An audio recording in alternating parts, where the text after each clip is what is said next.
Chris and Yellow, the host and No Holding Back. As you know, with Phase 4 of the MCU right around the corner, there's a lot of speculation on who the upcoming villains will be and who will portray those villains. And today, that's what we're going to talk about.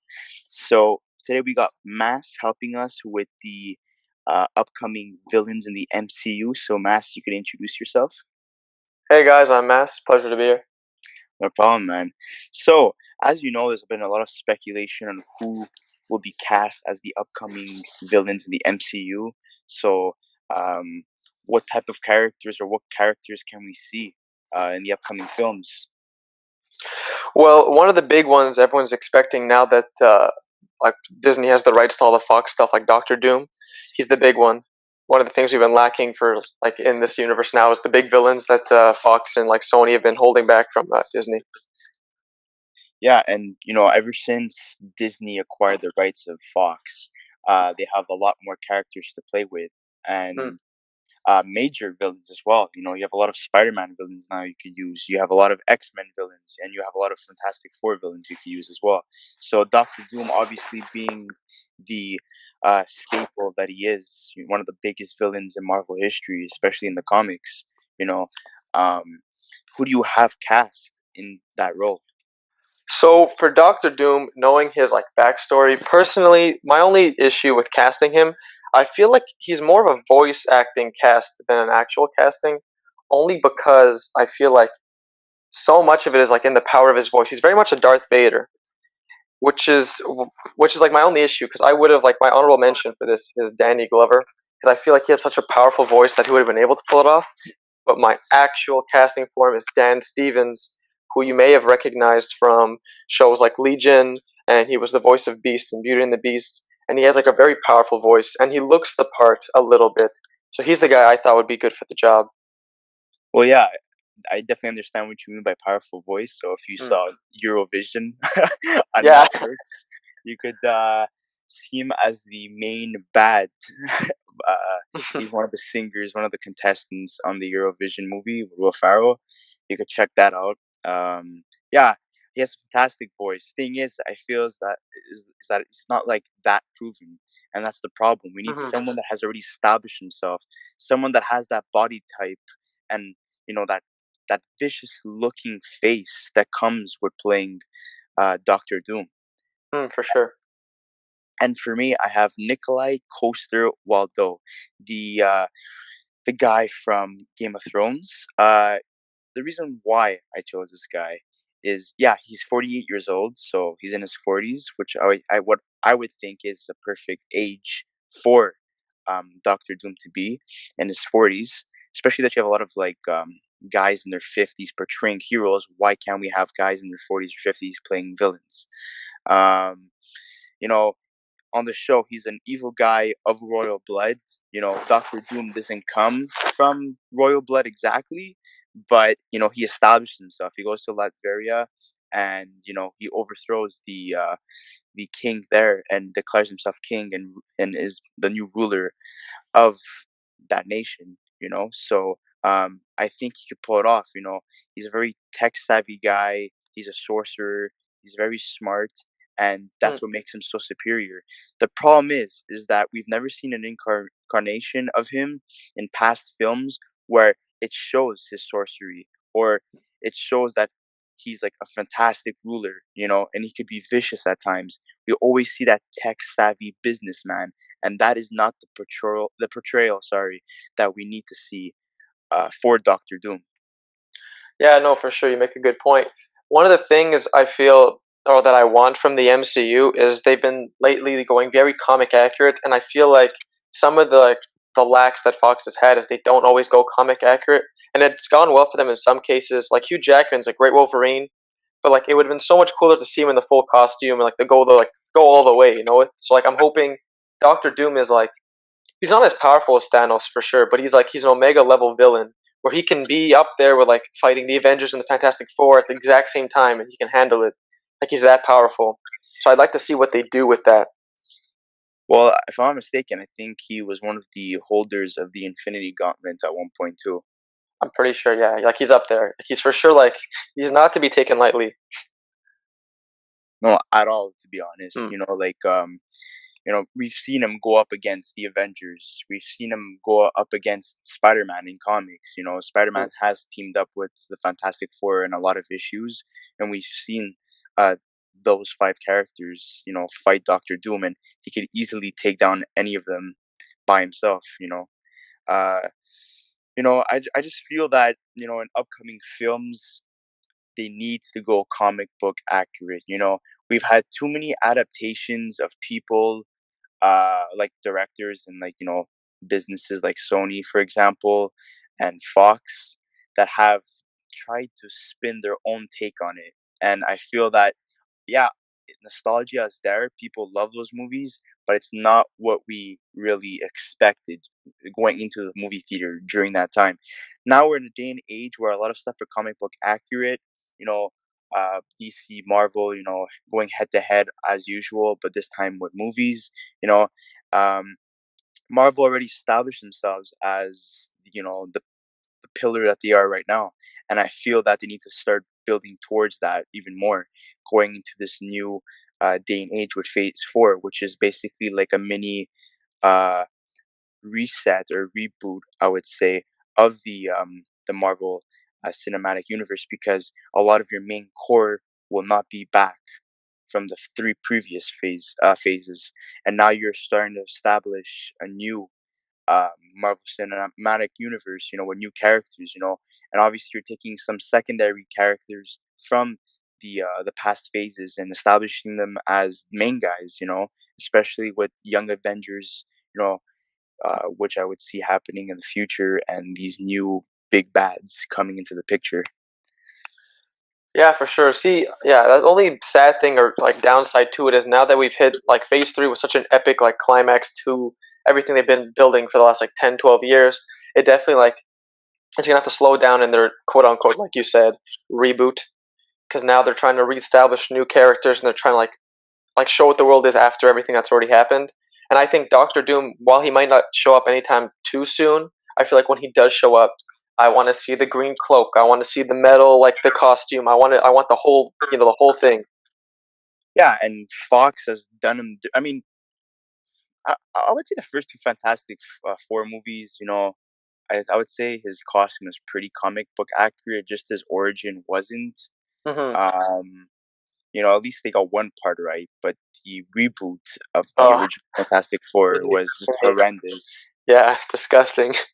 It was I never watched it because I knew it was gonna be a flop just by looking at the trailer, and I felt that maybe Sony was trying to make their own universe with the Amazing Spider-Man movies and that new Fantastic Four movie. I felt like they were very you know, similar because they were trying to go off grid and start doing their own thing, and I thought they were gonna try to make their own cinematic universe, but thank God Disney stepped in and bought Fox because my God, that would have been a disaster. It Yeah, I don't know already what. was a disaster. Yeah, I don't know what they were going for that. See, I didn't watch it right away either, and then when I finally did watch it, I think I stopped like. No, I think I actually did finish it, but it was hard to watch. It's so sad. So many good actresses and actors in that movie, Yeah. and it just was horrible. And the directors was now, and ever since the Snyder cut, got approved and it's going to be shown on HBO Max. A lot of directors, that were blamed for poorly adapted movies, you know, are like all they're all like seemingly coming out and being like, oh well, I had a cut too, and then the corporation took over and they said no, you can't do it, you got to do it our way, or you're out of the picture, you're not going to be directing this movie. And do I believe all of them? No. I do believe like guys like David Ayer that has like freaking 30 minutes of like cut footage of Jared Leto's Joker, for example. I believe that. But I mean, this guy directing that past Fantastic Four movie, I don't think so. I think he's just trying to jump on the bandwagon. Yeah, he might be. I feel like even with a lot of execs cutting through your film and like making it their own vision, it's like because you look at that film and you're like, who saw that and was like, yes, we can push this out and it's gonna do well. Like it didn't make sense to me. The same way like look, even Suicide Squad. Like say what you will about the execs cutting through your film and like not saying Jared Leto's extra 40 minutes weren't good, but like would it really have changed anything? Because like I hear where he kind of wanted to go. I'm like, okay, maybe, but even he's like thought back and he's like, you know what? Like I should have used Joker as the main villain and I didn't. I don't know why I didn't. So like he admitted to it because like a lot of people like they like this would be sick and they do it and you're like, well, no, Yeah, I totally understand that.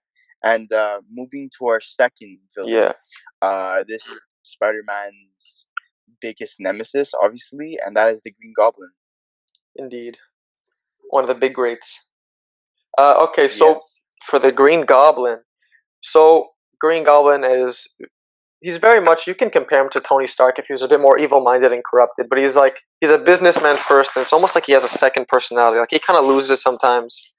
So for my choice, I was kind of going more for like visually, like who looks like the calm, collected businessman who could maybe lose it. So I chose Jason Isaacs, who a lot of you may know from his role as Lucius Malfoy in the Harry Potter saga. I think he plays a very like creepy, deceitful man who may also be like he has like an intelligent look about him, and I think he may have it in him, although he hasn't done too much lately. Yeah, and that's the problem with uh, cast Norman Osborn, a Green Goblin, is that you need to find a guy that looks the part and acts the part. And I feel like Isaacs is that, he hasn't really done much. He's been a lot in TV roles and voice acting. So we haven't seen him like in a blockbuster movie in a while. He's made a couple of indie movies. Does he look the part? He's fantastic. He's like one of the biggest actors that portrayed villains in the early 2000s. Hmm, He was in The Patriots with Mel Gibson. He that was was great. vicious in that movie.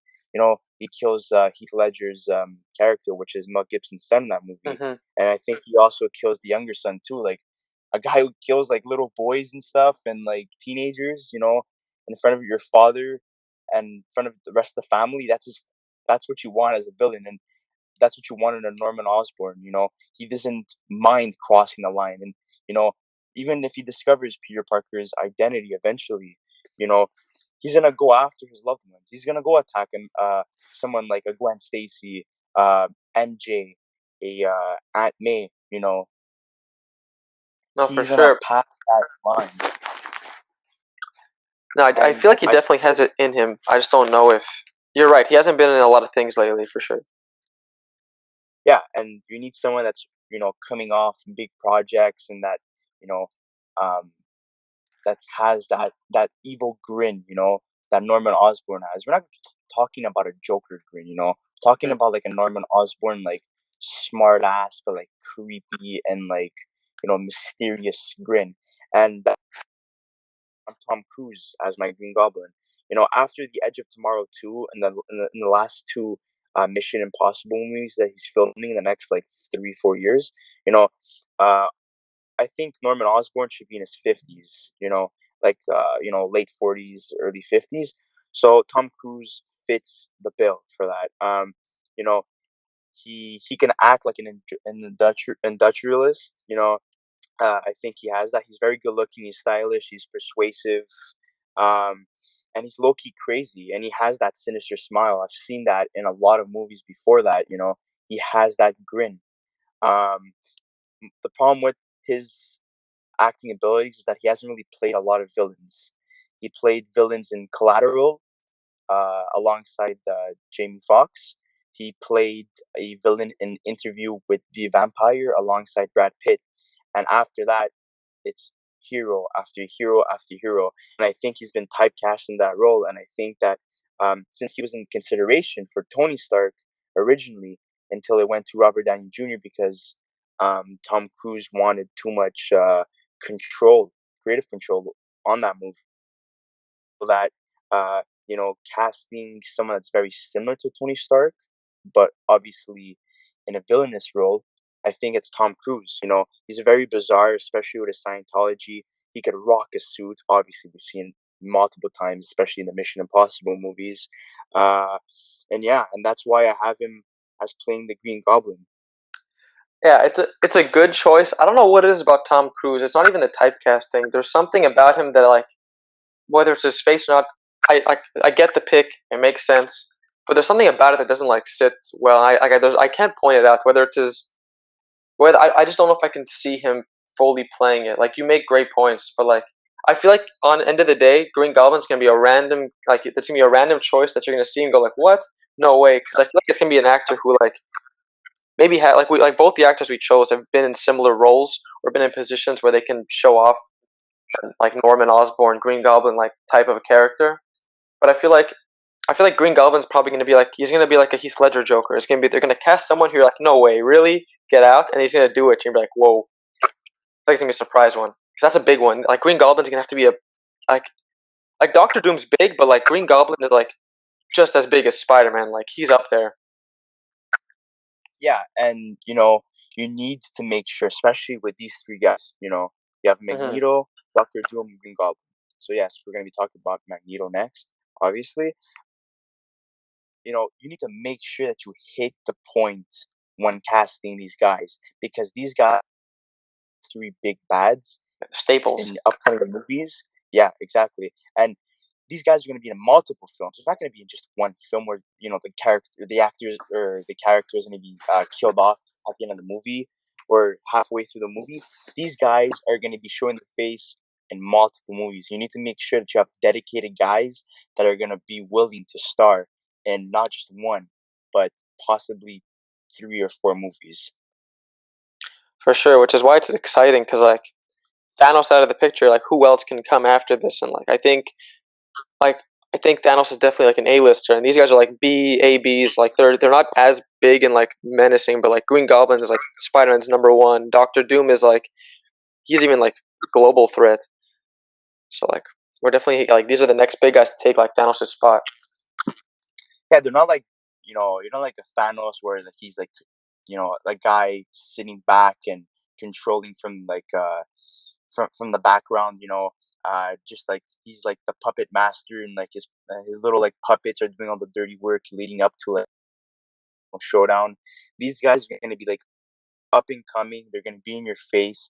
That's gonna change the perspective of like what we're used to seeing as villains. In the Hmm. MCU, you're gonna be seeing them a lot more often. Yeah, there's gonna be times where I think the villain is gonna win at the end of the movie, and they're gonna walk away scot free, and then it leaves the hero with a lot of problems to deal with, and that's what's gonna lead to sequels, and eventually, these villains are gonna pop up again and show their faces.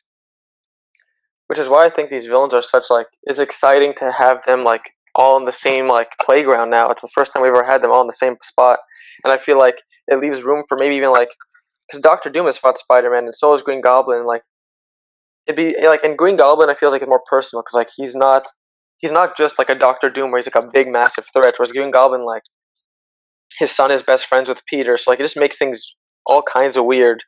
Whereas like Doctor Doom is just gonna be like he's gonna play like a Black Adam role, like in the DC, where like he sits back, he minds his own business. Like I feel like the first time they bring him up, he'll be a villain, but then when he finally goes back to Latveria and he's chilling in his place, doing whatever he wants, like scot free, no one can touch him there.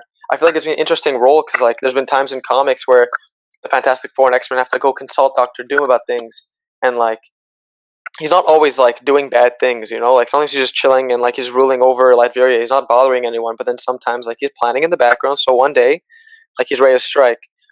Like he's an interesting character. Yeah, and I feel like maybe Doctor Doom might be portrayed as a anti-hero, not an anti-hero. What's that word called when you're like a hero and a bad guy at the same time? Well, anti-hero is yeah. You're. I think that's what you're going for. Like Yeah, Deadpool's an anti-hero. Like he's doing the right thing. Like he's doing the bad things for the right reasons. yeah, Doctor and I Doom think is that's what Doctor Doom's gonna start off as.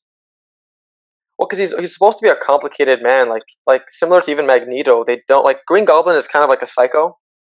Like there's no Yeah, real reason, like good reasons for what he's doing. Whereas Doctor Doom, Magneto, they've played both the hero, the anti-hero. They've gone full villain. Like they bounce around in that like in those brackets because like Magneto does what he believes is right for the mutants. Doctor Doom does what he believes is right for like justice and stuff. Like he takes over Latveria because of the injustices that were done to his family in the past. Like he had yeah. They killed his mother, and his dad died mhm. while escaping with his son. And obviously Doctor Doom was left alone, and he went to go continue his studies in the States. Yeah, like it's for justice. It's not like he's not a psycho. Whereas like Green Goblin is kind of similar to Joker, whereas Green Goblin's a bit more controlled. He definitely has those like random splits where he just goes insane for like a long time. And I think Green Goblin shouldn't be you know un, like unveiled to Peter as Norman Osborn in the first movie. I think he should just strictly be Green Goblin, just like in the comics. On finds out that he is Norman Osborn, and that's what creates the awkwardness. Not right away. I feel like they need to build towards that, and they shouldn't just like unravel big twist ending at the end. He's like, "Oh my god, you know, Norman Osborn is the Green Goblin." It was kind of, I would say, it was really well done in Sam Raimi's first Spider-Man movie, where there was a lot of teasing going around, like, "Oh, I'm suspicious of you, and so am I." And then back and forth, like every time they shared a scene together. And then towards the end, they both discovered that he's Norman Osborn is Green Goblin, Peter Parker is Spider Man. I don't think they should copy paste that, but I think they should take that idea and extend it to multiple films. Yeah, no, I think that's a good point because I feel like maybe it's just because of the Sam Raimi film, but like I feel Green Goblin is because he's such a bigger role in Spider Man's life than like the other characters. Like his beef is a lot more personal, and like because their kids are best, like his son's best friends with him, like it makes like it's a longer relationship.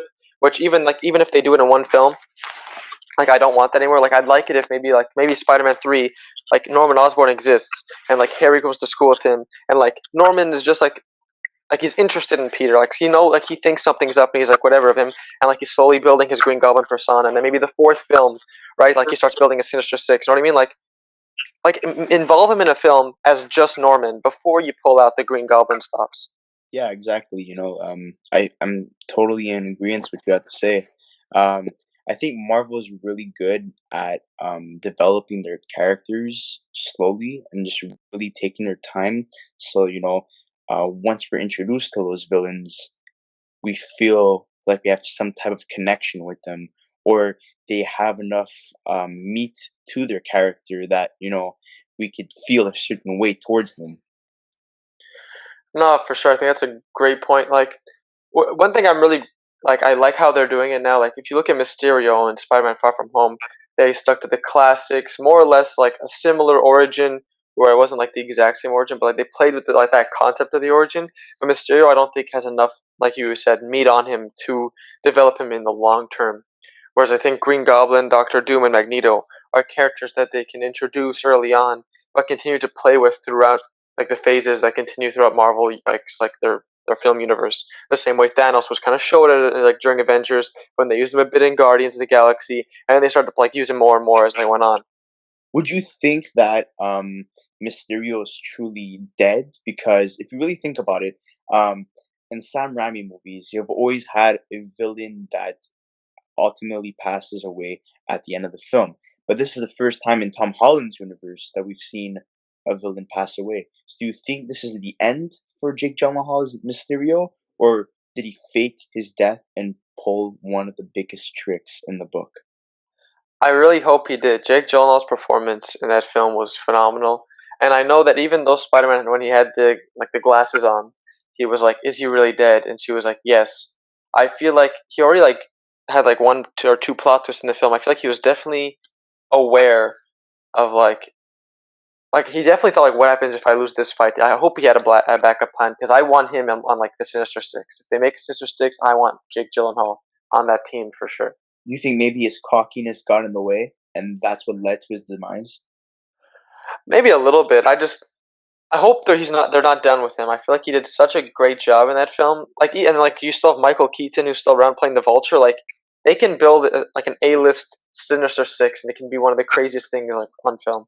Well, I hope that they make a Sinister Six movie soon because Michael Mm. Keaton's already 68 years old, and it Well, looks like he's more interested in the DC universe right now, coming back as Batman. maybe, but the Vulture's an old guy, right? Like Adrian Toomes is like a grandfather, so like they can wait if they really wanted to. All he has to do is it's a lot of like it's a bit of CGI flying, but like he doesn't actually like do anything physically. He's not like Hugh Jackman where he has to get shredded for every film, you know. Yeah, I know, but you never know in life. Some guys, he's up there in age. You never know if you could pass away at like 71 years old, 70 years old. You never know. So it's better to have a proper ending to that character rather than let's waiting for the actor to uh pass away, unfortunately, and then you're gonna be scrambling and to find another way to give that character closure. Yeah, no, that would suck for sure. I honestly I see like Sinister Six is definitely gonna happen in the next like 10 years. I feel that'll happen. Like everyone wants it to happen. 10 years. I don't even know if Michael Keaton's gonna be around in 10 years. No, I mean like in the next 10 years, I guarantee that film will exist. They've already teased Scorpion. They have a Vulture. They have a Mysterio. Whether or not they want to use Venom or not, I'm not sure what they're doing with that yet. Like all you need is a nice Doc Ock or a Green Goblin, and then like you more or less have a team. Where like the rumors are they're gonna take Craven for the Spider-Man 3. So you need Craven, and then you choose Green Goblin, Doc Ock. You need a leader, and then it's done. Sinister Six right there. I would be more comfortable with a Doc Ock being the main bad guy because and then like Green Goblin as a secondary because you're gonna have them coming head to head with each other. Something like I would even like refer back to Starscream and Megatron dynamic. You have two Mm. guys fighting for power, but you know which one's a clear leader. But one of them always tries overlapping the other one all the time. Who is the Megatron in this metaphor? Doc Ock. What? I don't know that I agree with that. Really? Yeah, and I would say the Green Goblin is the guy trying to fight to become leader, or trying to convince the other guys that he's the ideal leader, and that Doc Ock isn't, because Doc Ock is smart in a lot of ways. Green Goblin, is a little bit off edge. You can't. Can you really trust that guy? But Doc that Ock. I mean, makes him Doc is. stronger. He's a bit of a lunatic. I feel like equally, like in a lot of comics and even like the video game, Doc Ock works for Norman. Like he's the smarter guy, like when it comes to the science, but Norman's the smarter manipulative person. So like I feel like they've always fought for power because like Doc Ock always wants to plan everything. He's better at it, but Norman always has his personal things get in the way. But at the end of the day, he's usually the stronger. I mean, obviously it depends which Green Goblin. If you're talking about like the Green Goblin mutant from like the Ultimate Universe, then he's 100% better than Doc Ock. Otherwise, they're more like level-headed. If he's the guy in the suit, they're a bit more level like equal. Yeah, but I don't know. I've read a lot of comics from the 80s. Yeah, um, comic book stores whenever I go shopping for comics and stuff, Hmm. and majority of the time I've seen Doc Ock as the leader, and Green Goblin was a secondary character. But because they don't want Green Goblin to take the lead because that's like what he's known for. Whereas Green Goblin plays better as the a big role in the Sinister Six, but he's also like Spider-Man's like one of his number one enemies. Like he's also like plays the very like personal role. So I feel like Doc Ock is probably better suited for the leadership role in a film because then like when you take down the Sinister Six, you're taking down their leader. Whereas I want Norman to play the long game, so Norman should probably not be. That's the only reason I wouldn't put him there. Otherwise, like if you're just going like a big film, whatever, I because they do clash heads all kinds. So you would want Norman Osborn to be set apart from the Sinister Six, and like Doc Ock is like the leader of the Sinister Six, and then Norman, comes out of the ashes after the Sinister Six is like defeated, for example. Yeah, because I feel like Doc Ock plays like he doesn't have like a major personal connection to Peter, whereas like Norman like he's a big they play big like roles in each other's lives. Where I feel Doc Ock is probably better suited for like the big grand scheme of things. Where Doc Ock has like a lot, or like Green Goblin's very like more personal attacks. You know what I mean?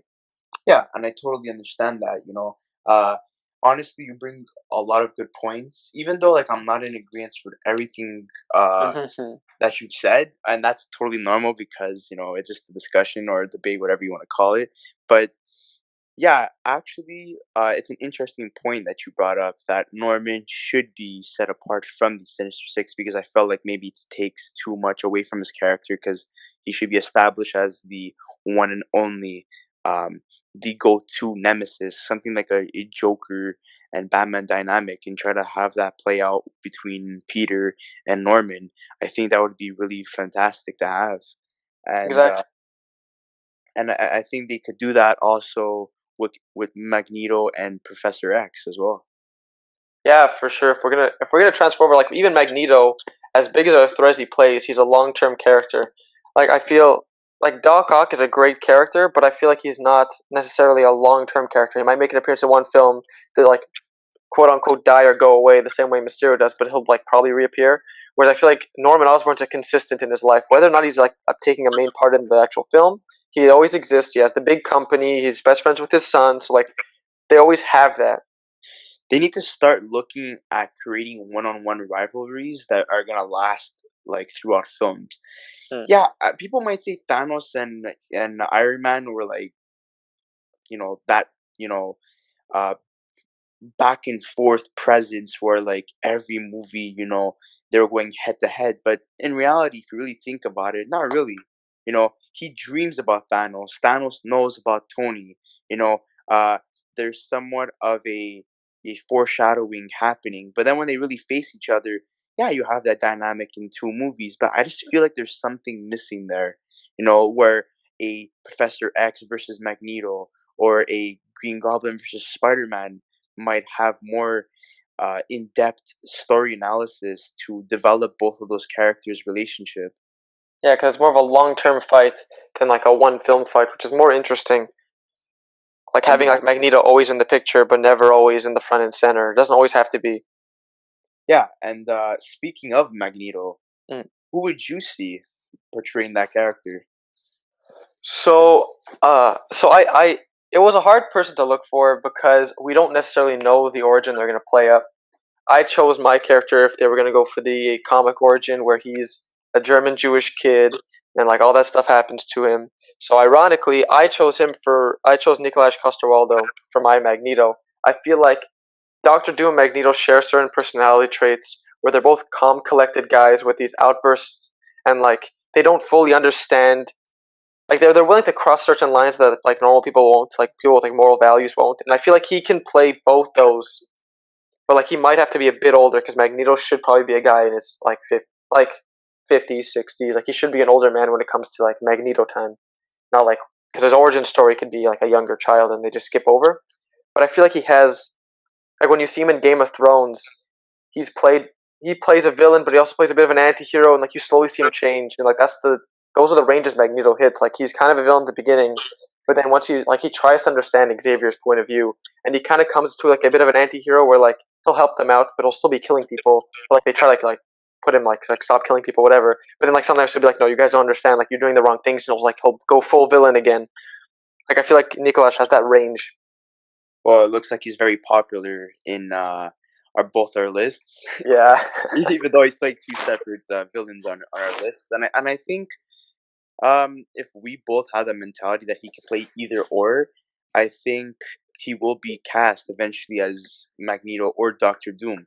Um, he is European, so he could play both if you want to go with comic book accuracy.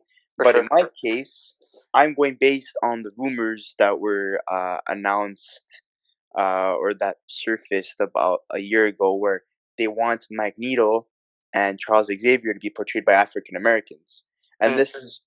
this ties in with this week's allegations from Giancarlo Esposito, who's best known as Gus, the drug kingpin from Breaking Bad, and he's also going to be the future upcoming villain in the Mandalorian season 2 that was building Hmm. up towards that in season 1.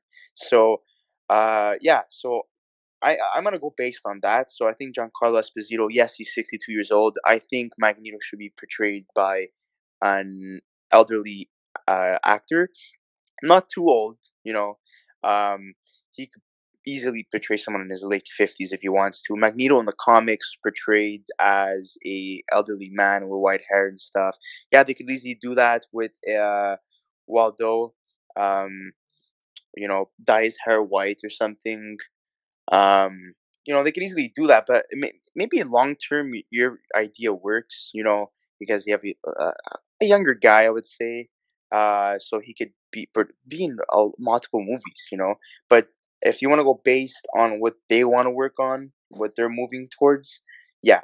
we're going away from the European Jewish kid that survived the Holocaust to a African American that maybe was developed his powers or was in touch with his powers during the civil rights movement from 1954 to 1968, and that would fit his age because he would have been born in the 1950s.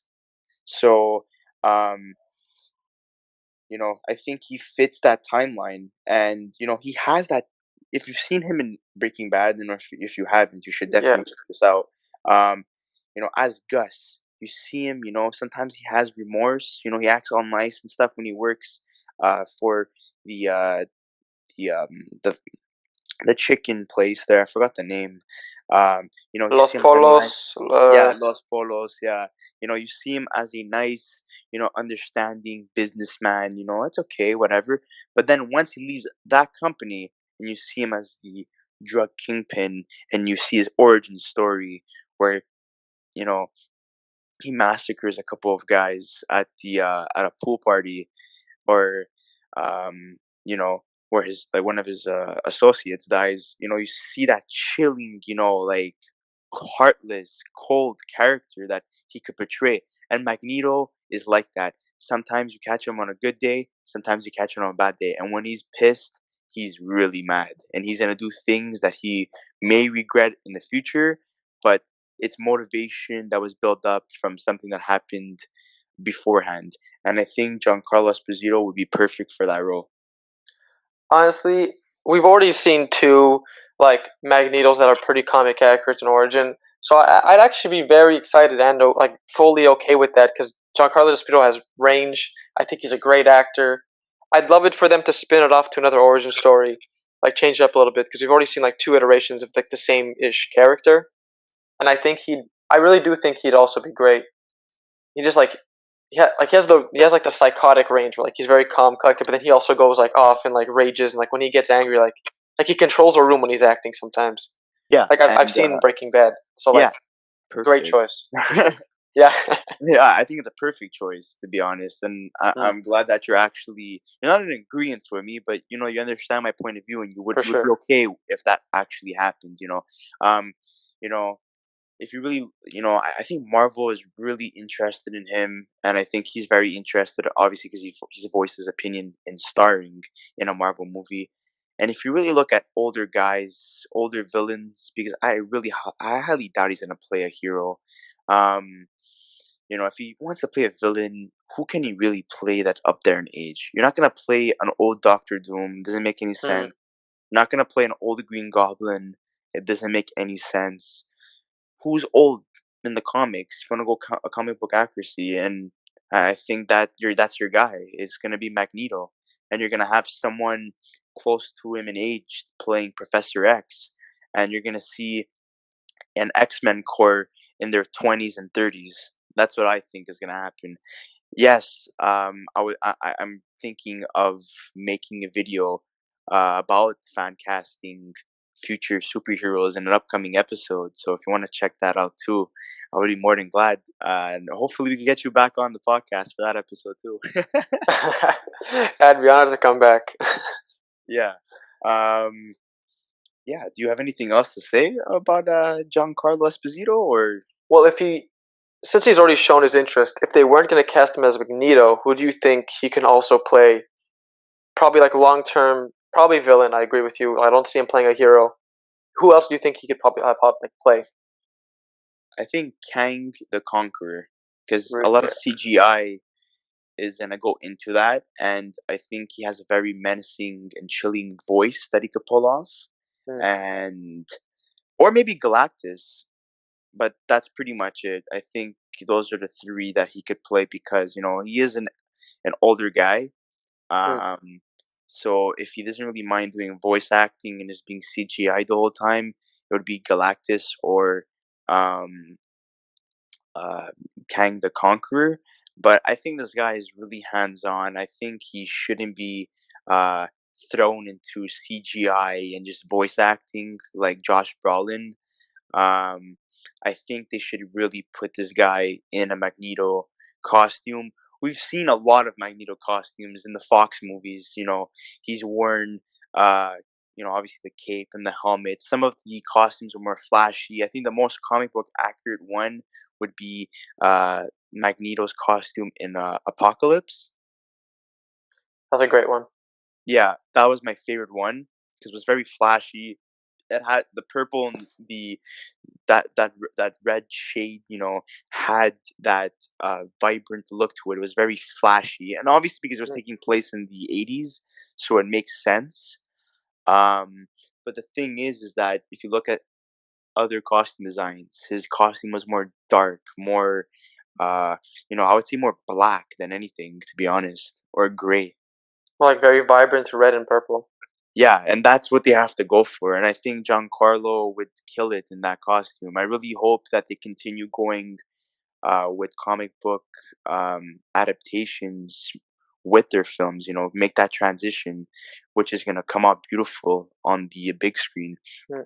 And not only that, but like, I know Phase 4 is going to be a little bit of like a reset or a little bit of a reboot because you have a lot of like new characters coming into this, and the tone of Marvel is going to change a little bit because you're introducing a lot of new characters with a lot of new abilities and a lot of new motives. But I hope that the comic book accuracy stays the same moving forward into Phase 4. Mm. Although I do think they can probably make a Kang the Conqueror that doesn't involve CGI. Like I think they can paint that on. It's just a blue face and like a big helmet. It's not that. Yeah, I I think it was do. They purple and probably could green. I think it was purple and green, if I'm not mistaken. But as the outfit, but he's just colored blue. yeah, Like his face face, I is meant. blue. Yeah, Yeah, like his you don't have to CGI him. Maybe yeah, for a I know. little bit for like the effects. But Like Mysterio, like he wears the costume when he puts the dome on. They like CGI the dome. yeah, I mean, if you maybe if you like Giancarlo because he's like in his 60s, maybe he feels very uncomfortable with the makeup. So he's like, I'm not really interested in doing that. But if you get like a younger character like Nikolaj, I think he would be more interested in that, especially that he's really known for Game of Thrones and nothing more. Giancarlo is more established. He has a lot of TV roles under his belt. Movies, not so much. He's played secondary characters here and there. So I mean, they're both in the same position where they want to build a legacy for their careers and they want Mm. to be known for something. So it really depends on on the actor's needs and what he's really willing to do and who he's willing to portray and what fits his persona as characters that they've already portrayed in the past. And I think it's really up to the actors for any of these choices: Tom Cruise, Nikolaj, Giancarlo, Dan Mm. Stevens. It really depends on if Marvel is interested in them, first of all, and second of all, are they willing to portray the characters that Marvel is offering them to portray? And yeah, that's where I want to conclude today's episode. But so fans and viewers could comment in the comic section below, and give your thoughts. Who should portray Magneto? Who should portray Green Goblin? Who should portray Doctor Doom? And if there's any other villains you want to talk about, we could obviously make a part 2 of this because there's so many villains that could be included in upcoming installments in the MCU. So I just wanted to say thank you so much, Mass, for coming onto the show. I hope that you could show up for another one because you really know your stuff, and I would love to have you again. Thanks for having me. I'd be very welcome to come back if you want, anytime. Perfect, man. And to people watching my videos, don't forget to check out past videos that you might be interested in, and don't forget to subscribe. Thank you so much, guys. Thank you so much, Mass. Have a good day, guys.